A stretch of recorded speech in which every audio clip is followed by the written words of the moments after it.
everyone. I'm Radhika Gupta and delighted to welcome you to another edition of Edelweiss Connect. This Connect is a little different from our traditional Connects because rather than one speaker, we have multiple speakers and we intend to conduct this as a panel discussion. Many of our advisor partners who had the opportunity to attend some of our ground connects in the pre-COVID days would remember the format of that. So we thought, why not bring you two interesting speakers in a digital format and try to relive some of the memories of our ground connects. Before that, I wanted to take an opportunity to update you for a few minutes on what is going on with Edelweiss AMC, because it's important for you to know what's going on with the asset management firm that you work with. I'm delighted to say that the last quarter has been a good quarter for us. As some of you would have read in the news, we also recently closed the second tranche of Bharat Bond ETF at 11,000 crores. With this, Edelweiss now grows to 36,000 crores in mutual fund assets and 41,000 crores in total asset management assets. And a tremendous thank you to all the investors and partners who've provided us such support, not only on Bharat Bond, but on our entire product suite over the last 3-4 months and in this volatile period. So genuinely a big thank you from the bottom of our hearts. Our objective has always been that no matter how volatile the times are, we should be a trusted partner in managing your money. I'm happy that across the basket, whether it's equity or fixed income or hybrid funds, the funds have shown resilience in volatile times. There are periods of good and bad performance in all funds, but I think what is very important for us is to get the basics right, to run the funds true to mandate, to do what we say, to maintain quality and liquidity in our funds, and to deliver meaningful long-term performance. And that's what we intend to do and are trying to do. And I'm happy to say most of the funds are meeting that benchmark, that really well. In particular, a fund that has received a lot of love in these market conditions has been Edelweiss BAF, which has managed 40% equity exposure in March and then 60% when markets rallied sharply, and it's really been very, very dynamic in this period. The equity and fixed income basket also has done very, very well in that period.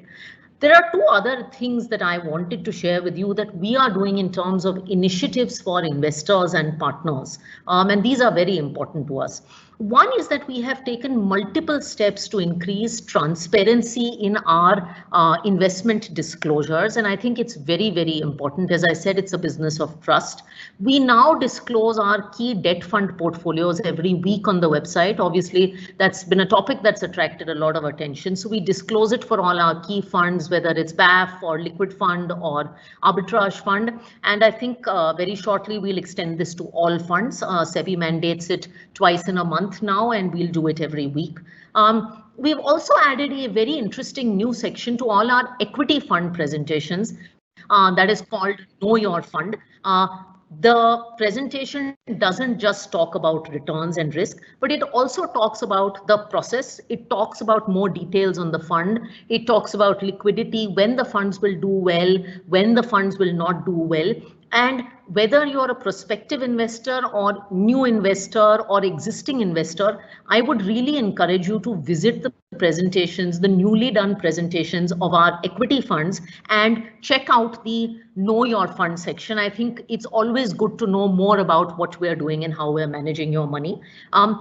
And we will continue to have the webinar series of Connect has, of course, got a lot of love. So we will continue to have open webinars for investors with our fund team and the best of resources across Edelweiss to give you more and more access. We've also, secondly, come up with a few innovative solutions that I would encourage investors to use. In particular, 3 things. One is we've moved our fact sheets to be digital fact sheets, and I would encourage you to check out the dynamic digital fact sheets. Everything's available on the mobile phone.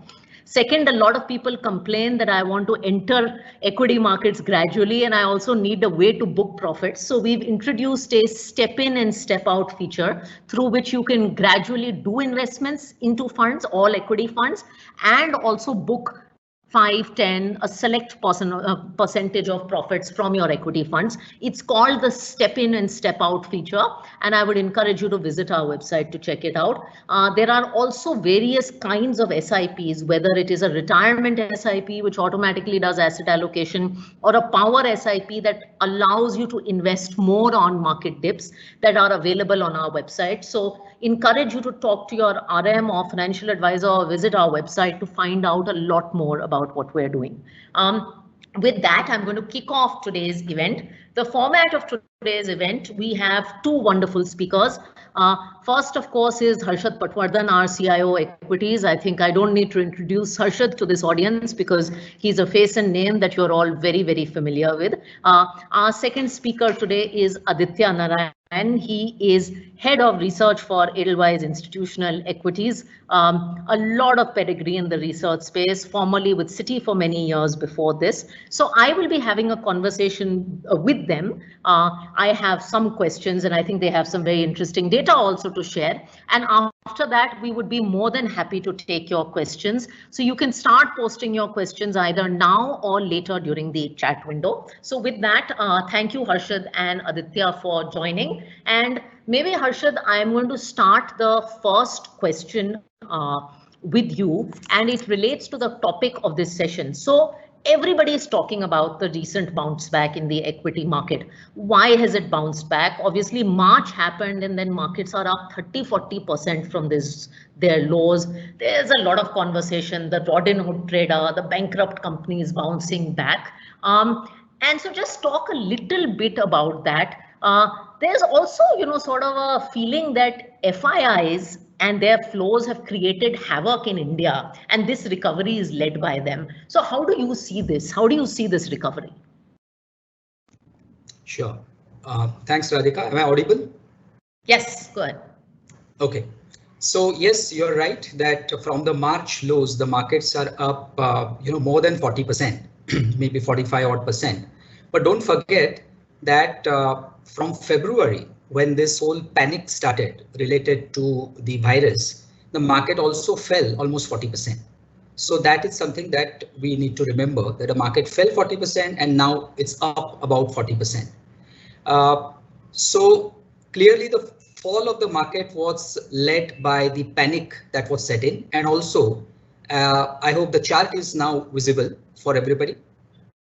So if it is, you can see that on the top side, we have FII flows, and on the bottom, the bottom half, we have the domestic flows. As you alluded to, in the month of March, we probably had the worst ever month in terms of FII outflows, almost $8.4 billion. So that clearly was, one of the reasons why the market fell the way it did. Domestic flows, of course, were very good in the month of March. So a lot of that selling was absorbed by the domestics. But if you look at it, what we have on the slide are month-wise flows from FIIs and domestic. That's in blue. On the top is FIIs, on the bottom is domestic. And the line that you see is the cumulative flow for the year. So clearly the fall was led by the FIIs. When the market started to recover, if you just go back and sometimes I think I have lost count of the time. Just a few months ago, immediately after the crisis, we had a huge reaction that came from the policymakers, monetary policy makers, as well as the governments in terms of the monetary stimulus, as well as big fiscal stimulus. I'm talking about the US, Europe, and other countries, not in India. And that led to, some kind of a relief. The signal that went was that the governments or the authorities will do everything they can to stop this crisis or to nullify the impact of this crisis, which is why I think the market bounced back. And if you look at the FII flows subsequently, April was almost close to zero. But if you look at May and June, they were reasonably positive numbers. And domestic flows also held up. So yes, the big recovery that we saw from the lows of March probably started with the FII selling stopping and assurance from the policymakers that we will take care of the crisis. But the interesting story, and you did allude to, what has become probably the most searched words, one of the most searched words on Google, Robinhood. If we go to the next slide, in the context of India, Robinhood term is used mainly in the context of US, but I think even our investors are no less. The next chart basically explains what it tells you is the average daily traded volume, average for the month. As you would notice that from March, that number has significantly gone up from almost 40,000 crores to close to 65,000 crores, in the month of June. And more interestingly, if you look at the proportion of non-institutional investors participation in this, that has significantly bounced up also. So we have our own set of Robinhood investors who are clearly riding the momentum and fueling, this rally further. So my next question, if we move, Aditya, from markets to economy, one of the things that people are talking about is that if you look at most economic indicators, they are sort of going southward. And at least the expectation is that they're going to stay there due to COVID, the fact that the lockdowns are sort of recurring, the infection, I mean, the curve hasn't really flattened. How do you see this disconnect between the economy and equity markets today?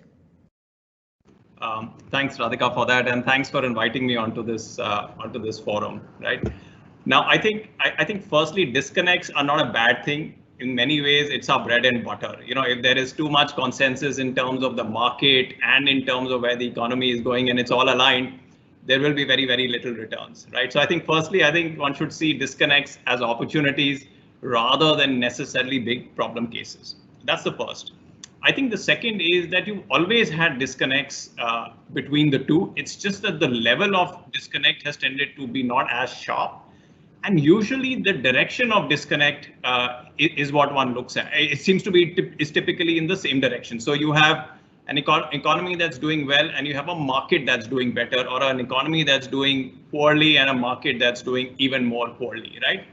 Whereas this time what you actually have is that the economy is doing poorly and the market is doing very well. And that's why it's an often asked question. It is something where there are no hard answers for. But the fact that it is directionally different, I think, is where it raises all the red flags and all the concerns. I think a couple of things to look at in this, right? Firstly, the economy typically looks at a nearer term move, right? Its cycles typically tend to be longer, right? And so just as it's going down now, it will take much more time to actually come back. Markets, in contrast, tend to react very, very sharply. So the moment they felt that the economy was going to go down, your market, that the 40% drop that Harsha had alluded to, was simply the fact that we are seeing signs of something that will drop the economy a lot. So the markets dropped off substantially more. In some ways, it's the same reversal that you've tended to see now, that the markets have now factored in a huge kind of a recovery, whereas that recovery is only starting at this point in time. And even that, we don't know if it's very, very stable. So, to step back, is the disconnect a big problem? No. The markets look beyond the current cycle, right?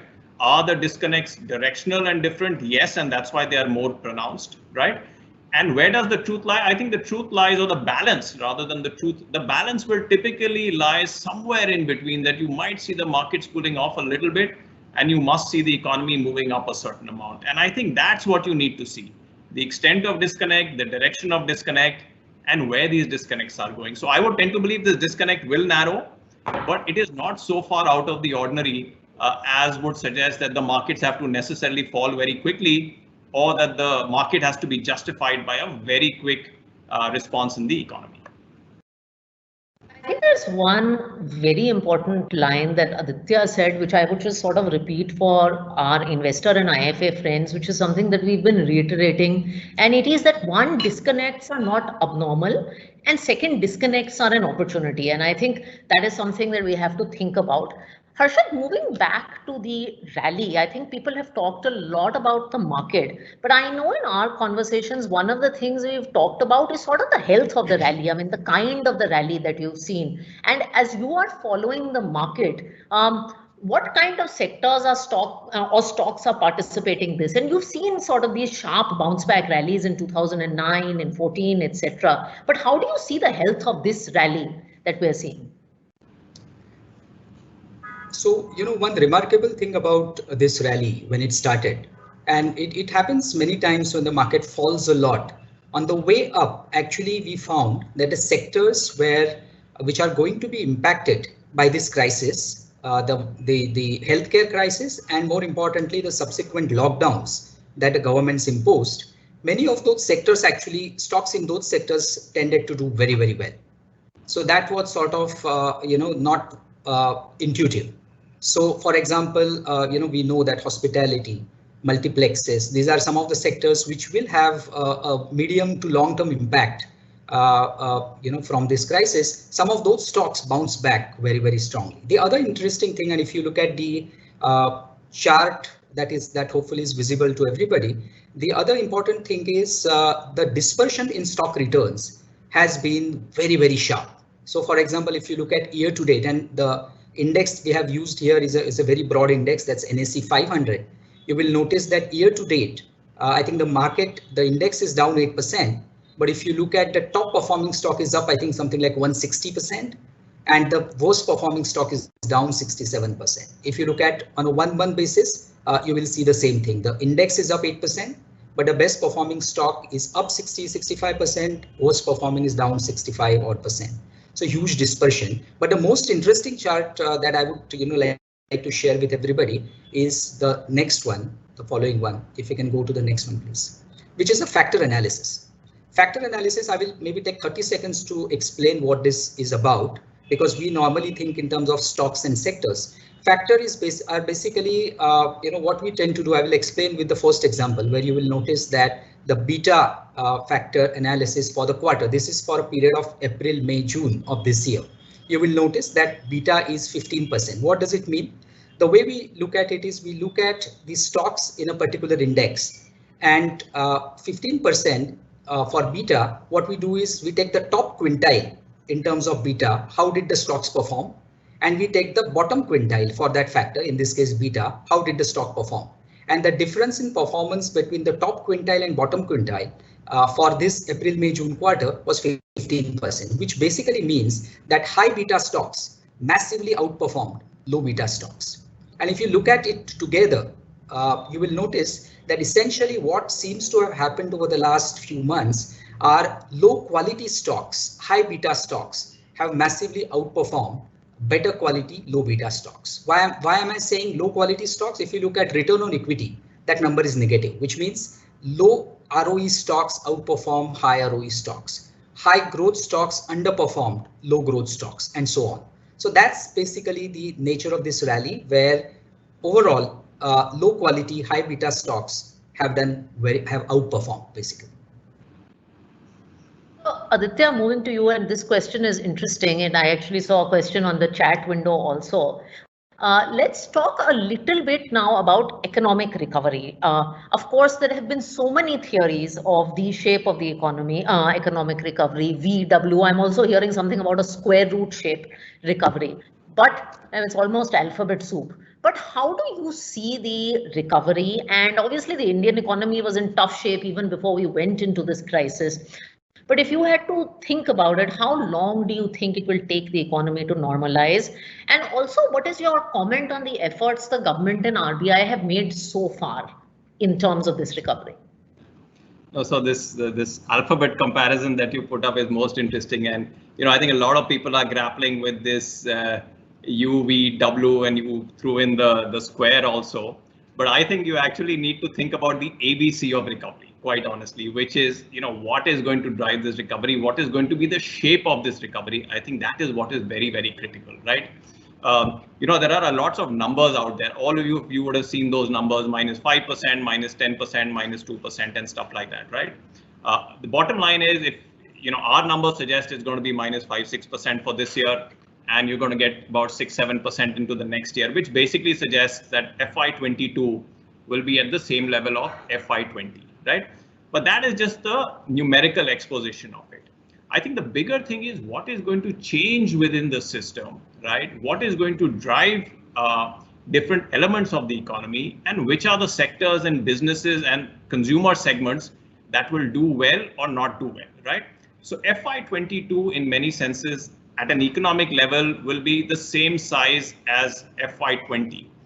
The composition of that economy is what is going to differ, which is what is going to drive stocks and which is going to drive businesses. So I think that's one very important part, right? The second thing is what are the milestones, the demand points that you need to check to get a sense of what is happening, right? A lot of people have looked at the supply numbers that have looked up very, very well in the up to June, right? Where capacity utilizations have been at 75, 80% and stuff like that, e-way bills, and I'm sure you're aware of a lot of that stuff, right? But quite honestly, that is just a reflection of supply coming back on stream and possibly some pent-up demand, right? I think the first demand point, and demand is going to really determine what the economy looks like. I think the first demand point you will actually get around the Diwali season, okay, where people would have had enough of the lockdown. They would have had a good sense of how much of their incomes have gone down, or in some cases gone up, and their confidence would have come to a new normal level. Confidence could have gone down, could have come up over these last 3, 4, 5 months, but another 3 months from now, you would have settled, ki boss, this is where I am from a confidence or risk appetite perspective. So I think that's very important, that Diwali will be a good measure or a good point in time to take stock of how things have effectively changed, right? I think the real shape of the economy will come through in FY22. That's going to be a good 12, 14 months since COVID started. It would have restructured whatever had to happen. Most of us hopefully will be back at work by then. Our children will be back in school and not pulling our hair out, right? So FY22 is going to be when you're going to get a good sense of what's happened with the market. I think the shape of it is what is going to be very, very critical. And I am quite certain that FY22 GDP numbers will look very different from FY20 numbers in terms of composition. So I think that's one bit, that there is a path. The path is the one that you have to try and figure out. And I think it's going to be very different from the growth paths that you've tended to see in the past, right? So that's one bit. To Radhika's second question in terms of, what has the government done or what can the government do? That includes the RBI. I'd say as far as the RBI is concerned, I think they've taken a most appropriate stance. They put in money, they've backstopped some of the issues as far as the banking system is concerned. And to some extent, they haven't taken huge risks. Like, people talk about the US response and the European response. Those guys have taken a lot of risk by going to one complete end of the spectrum. I think the RBI has played it well in terms of the fact that they've provided adequate liquidity, but they've not necessarily gone overboard, and they have the option of providing a little bit more, right? So I think as far as the RBI is concerned, there is still more scope, whether it is to cut rates, whether it is to put in more liquidity, but the approach has been measured, right? If you look at how the government has gone about it, by and large, the consensus has been that they've not done enough or they've waited for too long, right? I would actually differentiate it. I would look at it differently, right? Have they taken a cautious approach or have they taken an aggressive approach? And I think they've basically taken a cautious approach by really arguing that maybe the cyclical downside can be higher if we don't intervene very aggressively. But if we do and things don't play out, then the structural risk could be higher, right? So I think they've gone into it cautious. I think they do have the opportunity now, as the supply side constraints have generally eased off, to take on a more aggressive approach in terms of supporting the economy, right? So bottom line, I think it's been cautious on the government side, appropriate from the RBI side. I think both have the flexibility of coming in a little bit more aggressively if the economy doesn't seem to be reviving. But the government will have to take more risks if you need to actually accelerate the economy. So at this point in time, I think one should expect and hope more from the government. I think it has to move from support to demand generation, right? But it's not as ill-timed as a lot of the market has been saying for a reasonable period of time. Harshit, now, given everything that's happening in the economy, I want to shift a little bit to the question that investors often ask. And obviously, you're a veteran fund manager, so you've seen these kind of storms in the portfolio. But given the current situation, how are you sort of weathering the storms in the portfolios that you are managing? And what are the kind of changes you have either done or are thinking about in the portfolios? So the framework that we use in times like these is a framework that we have sort of borrowed from Nassim Taleb, his famous book Anti-Fragile, because this is a big shock for the economy, for most industries. So the way we have classified the stocks in our portfolio, when it started becoming obvious that this is something which is bigger than GFC, is that we have classified these stocks into 3 buckets. First bucket are stocks which are fragile, which means that will potentially break under this shock or pressure. As an example, I can tell you hospitality or multiplex or retail. These are the kind of industries which we believe will not only experience a near-term shock, but potentially even a medium-term change in the dynamics. Many of the things, things that were happening in these industries anyway. If I take an example of multiplexes, there was this threat of potentially OTT eating their lunch, right? That trend, we believe, after this shock will probably get accelerated. So these are the kind of fragile, this is a fragile bucket. And what we have done in our portfolio, we are less in getting out of some of these stocks, sometimes at a loss. Of course, the stocks fell, but at medium term for these companies, these businesses is also a big question. The second bucket is what is called robust, resilient businesses, which will. I don't think it will. We don't think it will impact their medium-term prospects necessarily. So some of the examples are FMCG stocks, FMCG businesses, pharma businesses. So a whole lot of businesses which will not have a near-death experience from this shock. There will be a near-term impact, but they will come back from that. And the third bucket, so there we have frankly not done much. In some cases we have used the low prices to add to this bucket. And the third bucket is the most interesting one, which is what this book is all about, anti-fragile businesses, which actually will benefit from this kind of a chaos. So one example that I can give is telecom business. So the fact that everybody is working from home, and the reason why we have been successful in working from home, if it had happened 5 years ago, we wouldn't have been that successful, is because of telecom. And clearly telecom businesses have benefited. Telecom and related businesses have benefited from this. So this is the anti-fragile bucket. So there, of course, luckily we were well positioned in those kind of businesses. But so that's how we have looked at our portfolios. This is a framework that we have used and made changes accordingly based on which bucket that particular business falls into.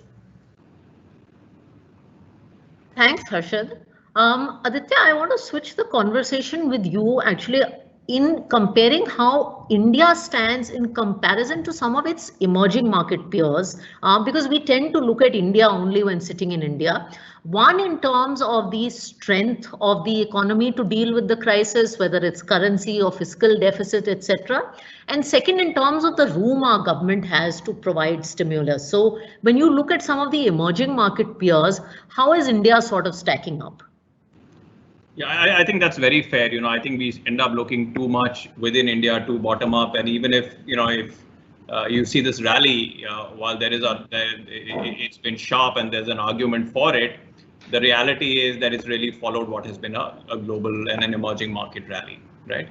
I think very specifically as far as India and the emerging market context is concerned, I think one, China stands ahead. They are safer, their economy hasn't dipped as much, and they haven't taken such a hit because of COVID. Even though it started there, they simply did not have the same kind of lockdown. And to that extent, it's been much more resilient. The market's done much better. And even though there are lots of issues as far as the relationship with the US is concerned, the reality is the COVID impact has been very minimal for them, right? But if you get out of that bit and you move to the other BRICS, then actually India is actually in somewhere in the middle of the road, let me say, right? On the one hand, if you were to look at it from an FX perspective, from a currency reserve perspective, I think India is actually sitting very pretty. Okay, it is better placed than all of them. Some of you would have read that we've actually had a trade surplus in the recent past, so that fundamentally gives you a current account deficit that should be materially positive. I think that's a form of reasonable strength. If you look back, the last two crises that we've had really in 2013 and in 2008, on both occasions, the currency dropped a lot.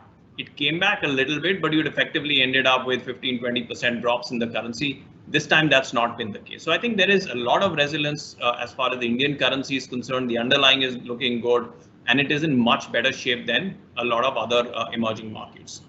If you were to look at it from a fiscal deficit perspective, then it is a little different.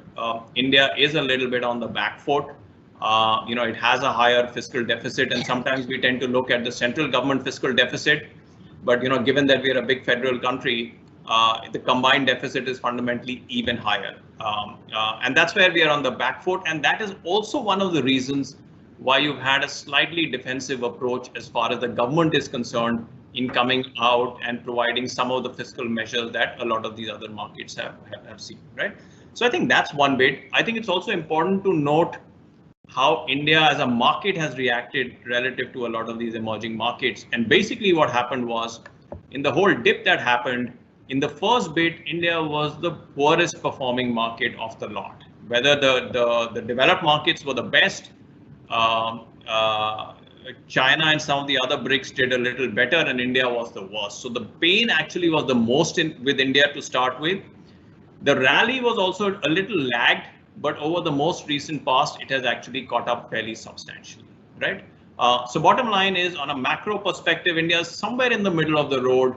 From a market perspective, it has been a laggard, but it has made up a lot of lost ground. So that's one bit of it. I think the second bit in terms of what the government can do and what the RBI can do, and I think we briefly discussed it the last time around. I think it is time for India to switch from being purely from its intervention being purely support to being a little growth driven. I think you have a window of about 3 to 6 months when I do believe the government should fundamentally embark on this route. I think one other thing that I want to talk about with Radhika raised was how much space do we have? And the space is a very generic term. I think you would have heard commentators talk about it for the last year or so. We don't have the fiscal space, or we have the fiscal space. Yeah, in my view, there is no golden number. There is no golden rule of thumb, right? Whether it is 3.5% deficit or 6.5% deficit, there is no fundamental thumb rule of what is comfortable. I think the two realities are that one, everyone's fiscal is going to deteriorate world over. So that clearly provides a certain amount of headroom. The second is that even though you see headline inflation being high at this point in time, our own sense is this is a deflationary kind of event that has happened, and fundamentally inflation is going to be low for a sustainable period of time.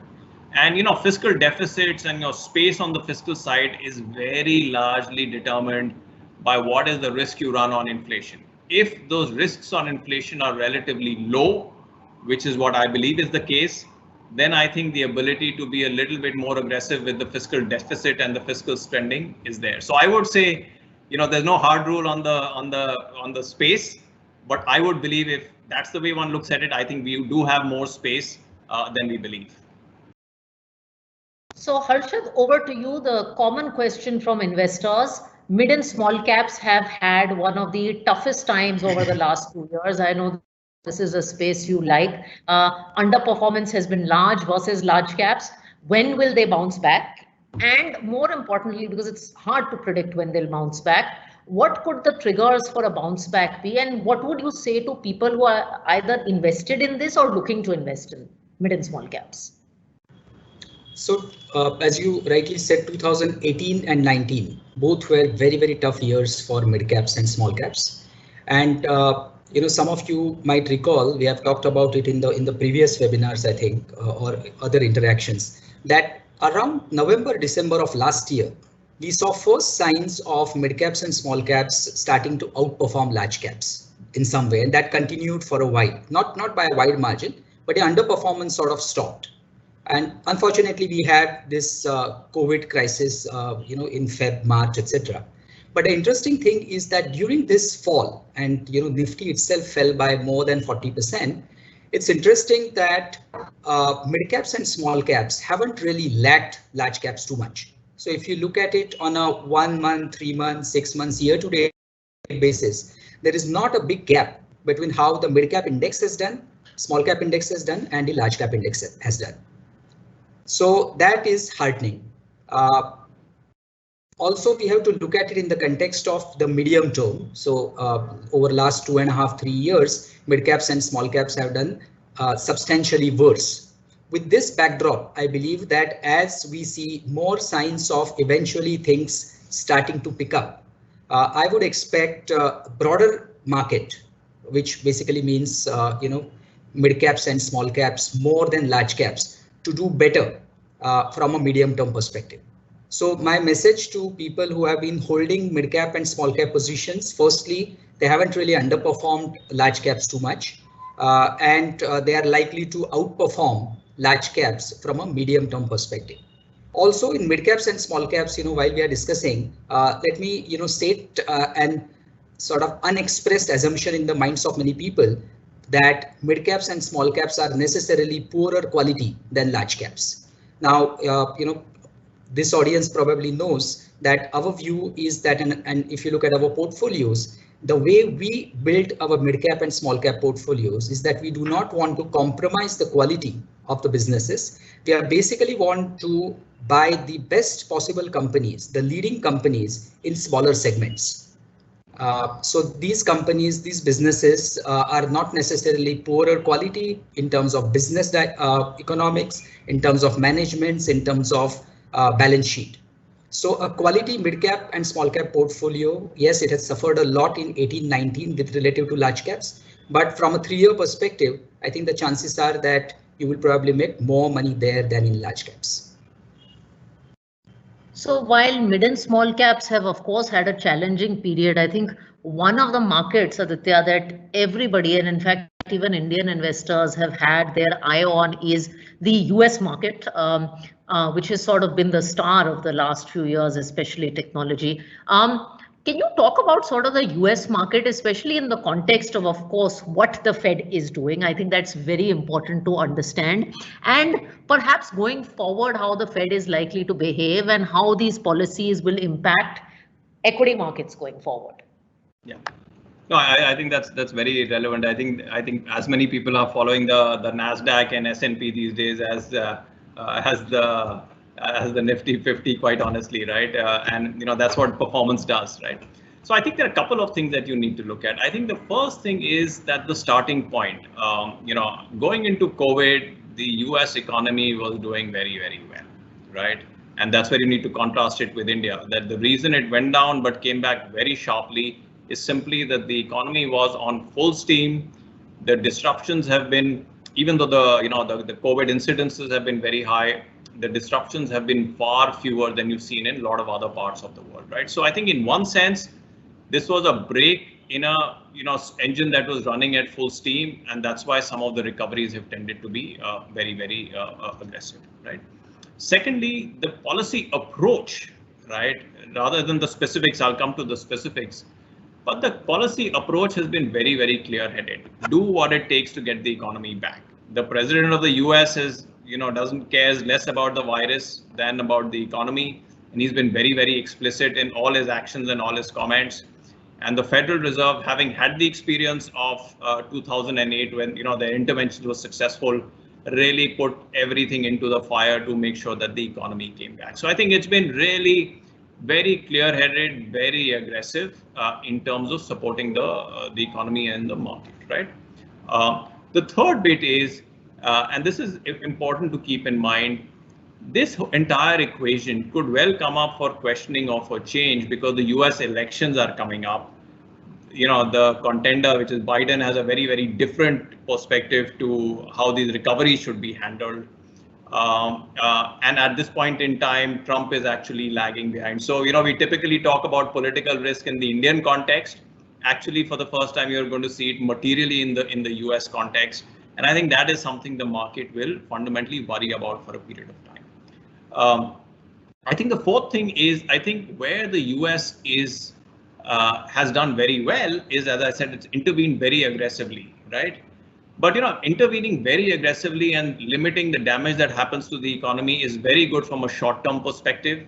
You don't know the implications of that from a longer-term perspective, right? Because what have you done? You pumped in a lot of money, you've expanded your fiscal deficit very, very dramatically. And there is theoretically a cost of that, whether it is in inflation, whether it is in the depreciation of your currency, and that is a longer-term outlook.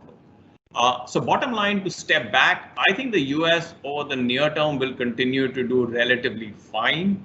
I think there is political risk coming up, which is something you need to look at, right? And I think from a longer term perspective, the risks of the US economy have actually gone up a certain amount, just given the extent and the scale of the intervention and the damage it does, right? Now, the US was the leading interventionist in the GFC. They actually thrived out of that. 2020, the US is much stronger than what it was in 2010. Could that repeat itself? It could, but they've taken more chances this time than they've done in the past. So I think it's going to be an okay train at this point in time. So the risks might not be that pronounced. The risks lie in the politics, and the risks lie in the longer term. Harshad, of course, fourth quarter earnings were delayed. First quarter earnings are coming out.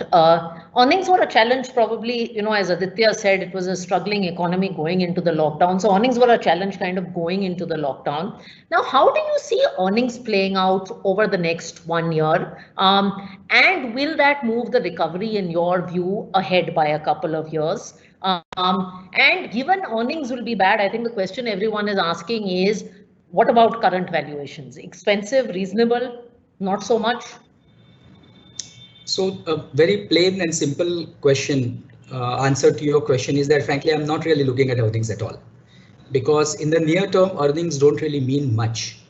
And here, I just want to remind everybody, we have talked about it. I think we had written a note also in that, that if you actually look at the 101 of finance and valuation, discounted cash flow model, you will realize that near-term cash flows, earnings, dividends, or free cash flow, in terms of asset valuation, count for a growth business, count for probably 5, 10, 15% of the overall value.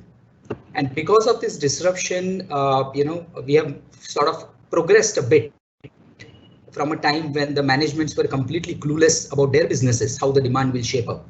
And Aditya did allude to the fact that, how the demand picks up, we will probably know only after a period of time. Earnings in the near term don't really mean much, according to me. So what we are doing, trying to look at the valuations, we are more trying to look at it from a price to book value basis, because earnings are all over the place. The estimates are as Aditya said, the GDP growth estimated themselves are in a very wide band, from -2% to -5, 7, 8, 10% down. So that's basically what we're doing. The more importantly, the way we are thinking, and I alluded to how we are looking at the businesses that we own or we are looking at it from a relative perspective. That will this company be better off compared to others? That's the model that we are thinking of, rather than spending too much time worrying about where its earnings will be in FY21 or, for that matter, FY22. Does this business belong to the anti-fragile category? Then even if you are off on valuation, you should be all right. But if you focus too much on valuation on a business which is potentially in a fragile category, then you may be very, very wrong, although you may think that you are buying it really cheap. So that's what we are doing right now. So just shifting a little bit away from equities, Aditya, there's a question on two asset classes I was going to ask, and I think the audience is also asking this, that one asset class that's been very volatile, which has been oil, and your thoughts on how that is going to play out, and one asset class that's been very bright, and that is gold, and your thought on how that is going to play out. Yeah, so gold has obviously been, since it's particularly close to our hearts, right? It's been something that if you've not been part of it, you felt you've kind of missed it, right? But in some senses, gold follows a pattern, right? Whenever there is uncertainty, whenever there is a kind of flight to safety, whenever there is money pumped into the system, which leads to weakening currencies, as an asset class that tends to go up, right?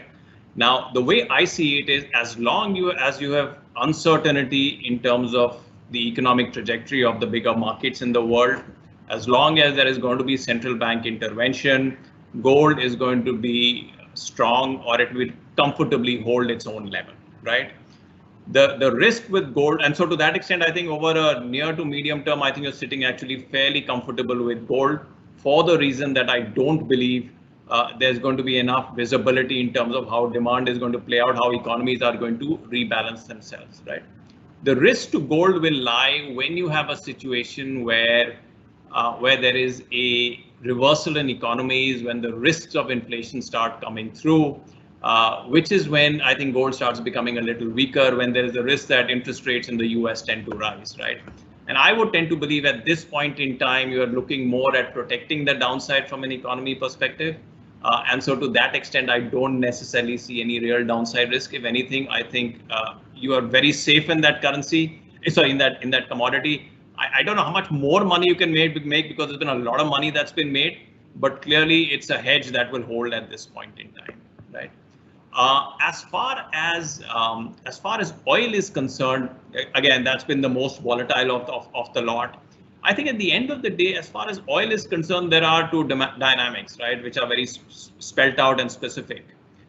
One is in terms of the actual consumption, which globally has now come back to about 80–85% of where it was. So I think that is showing a progressive trend, right? The second is the pricing approach as far as the big OPEC countries are concerned, and their supplies into the market.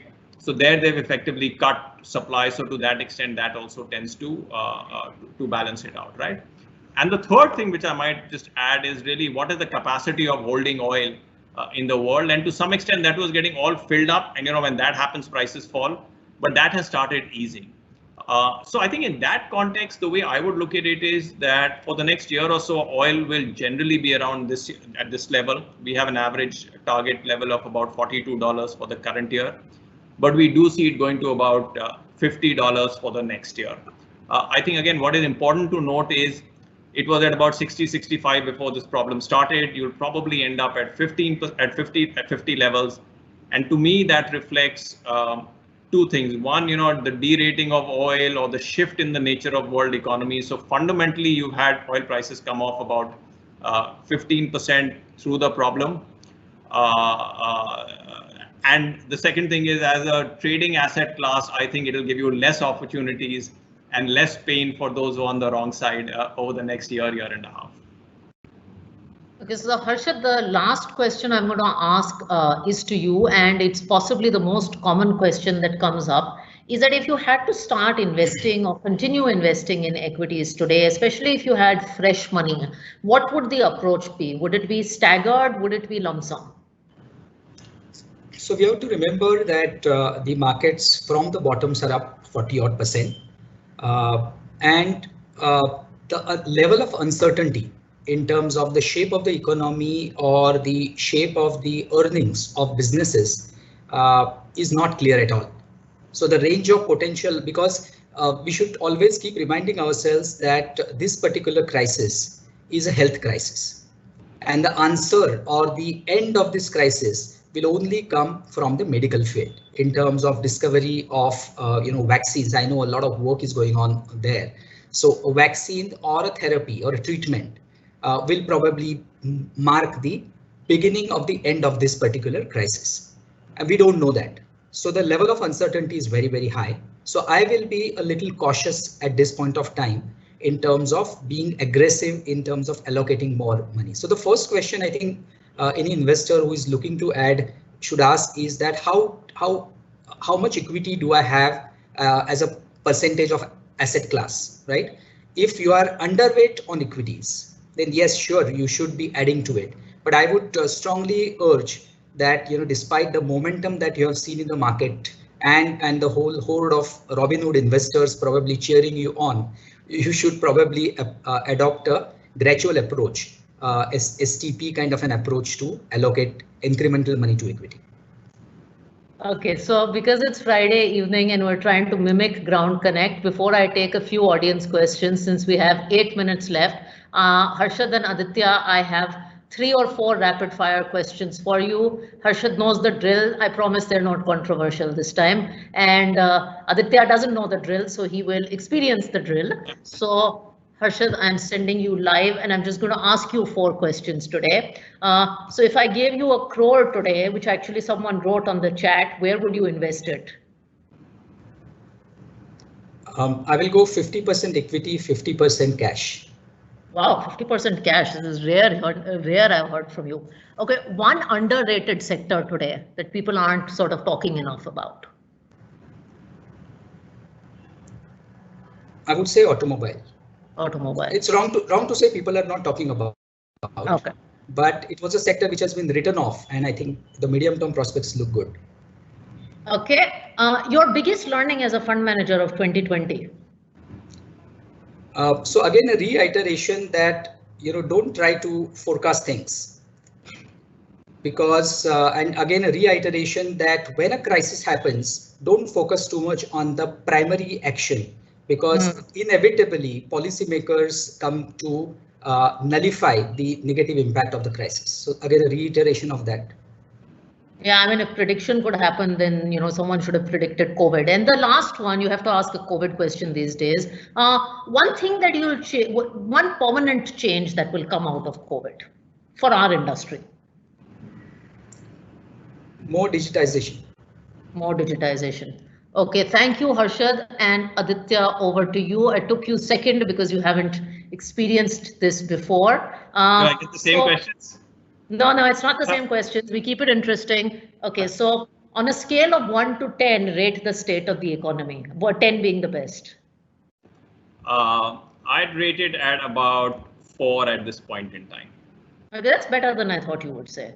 Okay, one underrated investment opportunity today. Now, it doesn't need to be equities. Okay, that's underrated. I think caution is underrated at this point in time. I think there is too much appetite coming in. I think you need to be a little cautious. Okay, caution is underrated in the time of Robinhood. Your biggest lesson from 2020? I think one should be more, particularly with markets, I think one should be more aggressive with looking for opportunities. I think we start holding our hearts and our heads and saying everything is going wrong. A lot of stuff has gone wrong, a lot of stuff will go wrong. But I think one has to be more optimistic about seeking opportunities than worrying about some of the challenges that might come through. And the same question I asked Harshad, one permanent change that your industry or our industry will see post-COVID? I actually think the industry will actually do very well. Robinhood is probably one extreme, but it is a reflection in terms of the market and investing activity. So I think it'll be tighter. I think it'll be sharper. It'll be open to more people, and I think it will be more profitable. Terrific. Thank you, guys. So I have covered most of the audience questions. I'm going to just take one question. I think that's relevant, and if both of you can answer it, because it has an economy lens and it has a sort of investment lens also. Obviously, there was a financial stability report that came out by RBI that suggested a large rise in NPAs, 8.5% to 12.5%. Your comment on this, maybe Aditya, you can start in terms of economic recovery, and then Harshad, your comment on the banking sector. That was a specific question that was asked that I didn't address. So maybe we can start with Aditya and go to Harshad. Yeah, so as I said, I think I rated the economy at a 4. Part of the reason for that is that the banking sector is on the back foot. The challenge with the banking sector at this point in time, RBI has put out numbers, right? But I think people just don't know whether it is bankers, whether it is borrowers, or whether it is analysts or market people like us, right? So in many senses, I think the challenge is that the next 6 months or the next 6 to 12 months is going to be a period where there is simply going to be very, very little risk appetite, both for the demand of money and for the supply of money. which I think is going to be a little bit of a challenge. You know, what you at the end of the day require, I talked about opportunities when markets and economies go down. I think people will be coming back to those opportunities a little bit more slowly than you require for the economy to actually get back in a full steam. And Harshad, over to you, especially relevant because banking is a large percentage of the index. Sure. So, as I mentioned, what this crisis has done is this crisis is going to accelerate some of the changes that were anyway happening. So if you look at the banking BFSI sector as a whole, since the IL&FS crisis, which probably happened about 2 years ago, where we saw a big differentiation, the bigger and higher quality businesses getting better and better, and the weaker businesses getting weaker and weaker. I think that will probably accelerate as a result of this crisis.